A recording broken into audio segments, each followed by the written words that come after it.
السلام علیکم، welcome to my channel Free Speak. دوستو، آج کی یہ میری کہانی کسی کی زندگی پہ گزری ہوئی ایک سچی اور سبق آموز کہانی ہے۔ کہانی سننے سے پہلے میری گزارش ہے کہ آپ میرے چینل کو سبسکرائب کر دیجئے اور ساتھ میں دیے گئے بیل آئیکن کو پریس کر کے آل نوٹیفیکیشن بٹن کو سلیکٹ کر دیں۔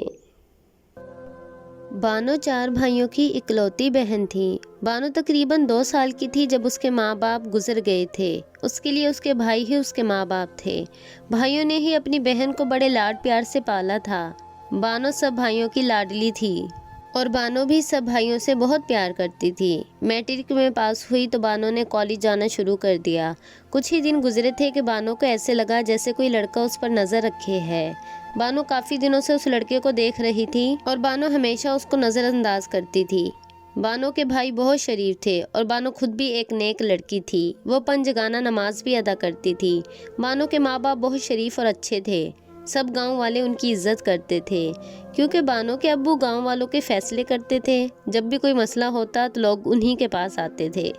بانو کے ابو کی ایمانداری اور سچائی کو دیکھتے ہوئے سب گاؤں والے ان کی بات کبھی بھی رد نہیں کرتے تھے۔ اسی وجہ سے بانو کے خاندان کا گاؤں میں ایک نام تھا۔ بانو کے بھائی بھی گاؤں والوں کے ساتھ بہت مخلص تھے، ہر کسی کی مدد کرتے۔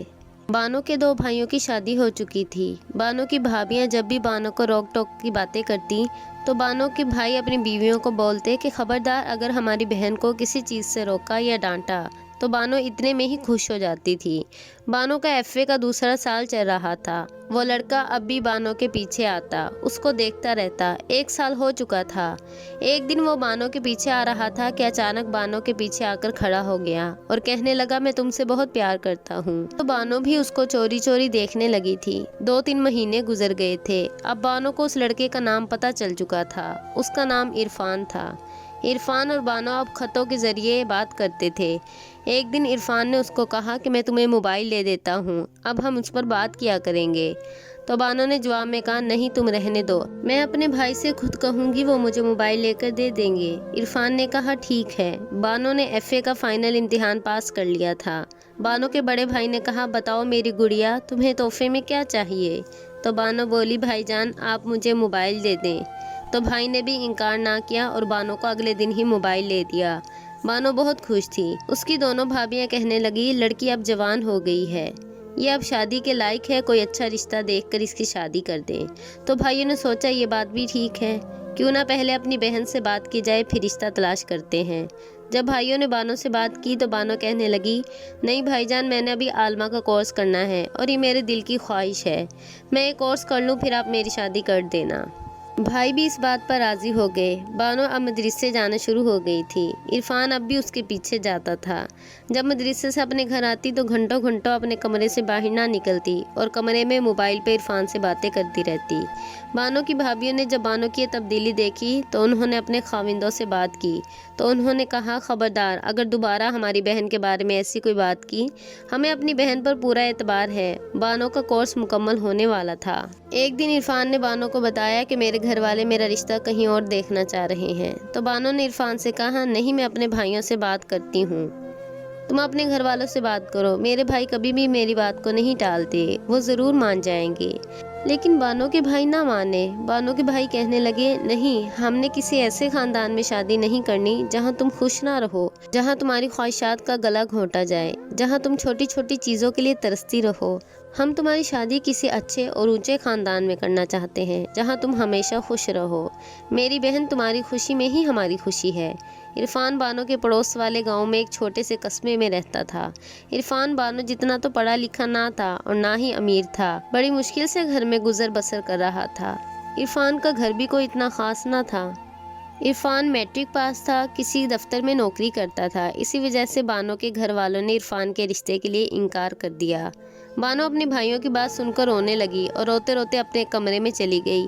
جب عرفان کا فون آیا تو عرفان کو ساری صورتحال بتا دی۔ عرفان کہنے لگا مجھے پہلے ہی اس بات کا اندازہ تھا کہ تمہارے بھائی نہیں مانیں گے، لیکن میں شادی کروں گا تو بانو صرف تم سے ہی کروں گا۔ عرفان کی یہ بات سن کر بانو بھی یہی کہنے لگی کہ میں صرف تم سے ہی شادی کروں گی، ورنہ میں مر جاؤں گی، میں تمہارے بغیر زندہ نہیں رہ سکتی۔ کافی دن گزر گئے تھے۔ ایک دن عرفان کا فون آیا تو بانو نے اس سے کہا کہ میں اب اس گھر میں نہیں رہ سکتی، تم مجھے اس گھر سے لے جاؤ۔ عرفان نے کہا تھوڑے دن ٹھہر جاؤ، میں تمہیں لے جاؤں گا۔ 2 ہفتے گزر گئے۔ ایک دن بانو کی بھابھی اس کے کمرے میں گئی تو بانو وہاں موجود نہ تھی۔ ہر جگہ تلاش کیا لیکن بانو نہ ملی۔ بانو عرفان کے ساتھ گھر چھوڑ کر بھاگ چکی تھی اور عرفان کے ساتھ کورٹ میرج بھی کر لی۔ جب بانو کے بھائیوں کو پتا چلا کہ بانو نے شادی کر لی، بانو کے بھائیوں نے اسے فون کیا، بار بار فون کیے۔ جب اس نے فون اٹھایا تو پوچھا کہاں ہے وہ بغیرت انسان جو ہماری بہن کو بھگا کر لے گیا ہے؟ کہاں ہے وہ؟ فون دو اسے ورنہ ہم اسے مار دیں گے۔ بانو نے جب اپنے بھائیوں کی یہ بات سنی تو وہ بہت زیادہ ڈر گئی تھی۔ اس نے فون بند کر دیا۔ پھر اس کے بھائی بار بار فون کر کے اپنی بہن کو دھمکی دیتے رہے۔ آخر عرفان نے بانو کا نمبر بند کروا دیا اور تھانے میں رپورٹ درج کروا دی کہ ہم نے اپنی مرضی سے شادی کی ہے اور اس کے بھائی مجھے بار بار مارنے کی دھمکی دے رہے ہیں۔ اگر مجھے کچھ ہو گیا تو میری بیوی کے بھائی ذمہ دار ہوں گے۔ بانو نے بھی اس چیز کی گواہی دی کہ میرا شوہر سچ کہہ رہا ہے۔ عرفان اسے لے کر الگ گھر میں رہتا تھا اور یہ گھر گاؤں میں نہیں بلکہ لاہور کے شہر میں تھا جہاں عرفان کام کرتا تھا۔ عرفان سارے دن کام پر رہتا، بانو سارا دن گھر میں اکیلی رہتی۔ ابھی 2 ہفتے ہی گزرے تھے کہ مکان کے مالک نے کہا مکان بک گیا ہے، 1 ہفتے تک گھر خالی کر دو۔ بانو بہت پریشان ہو گئی۔ اس نے عرفان سے کہا تم نے اپنے گھر والوں سے بات نہیں کی ہم دونوں کے گھر آنے کی؟ عرفان نے کہا نہیں، کچھ دنوں تک کر لوں گا۔ بانو کہنے لگی کب کرو گے؟ اب تو مالک مکان نے بھی جواب دے دیا ہے۔ ہم کہاں جائیں گے؟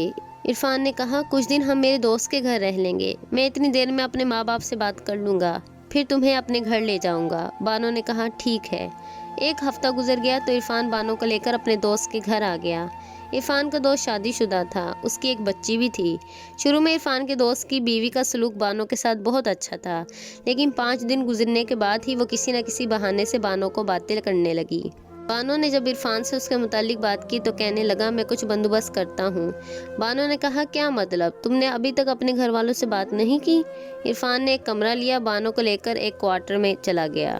وہاں عرفان کے دوست ہی رہتے تھے جو نشہ کرتے تھے اور بانو اور عرفان اسی کوارٹر میں رہنے لگے۔